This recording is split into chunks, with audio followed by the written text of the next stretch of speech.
Hi, you're watching In the Kitchen with AE Dairy, and I'm Miriam. And I'm Kim. So what are you making? I'm making my very favorite buttermilk chocolate cake recipe. And you know, Kim, I think that every cook needs a reliable, quick, pretty simple, made from scratch chocolate cake recipe, and this is it. I love it. So is it a layered cake? It isn't. You make it in a 9x13 pan, so you don't have to mess with all those layers.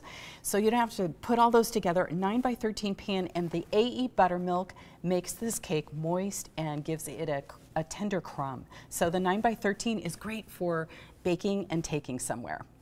So how do you put it together? So it's pretty simple. It's a traditional chocolate cake recipe. So you're creaming your butter and sugar. You add your eggs one at a time, mixing after each addition. And then comes my two favorite ingredients. Okay, I see you've got my secret ingredient. Yes, we use vanilla bean paste, and I love that. I know you do too. I do. It really brings out the vanilla flavor, and then of course I love the convenience of these pre-melted packets. So I use that in this case, in this cake too.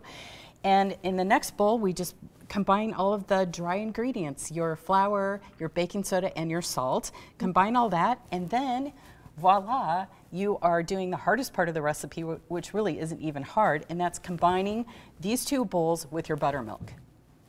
So Kim, we're going to combine 1/3 of our dry ingredients in with the chocolate mixture. Okay.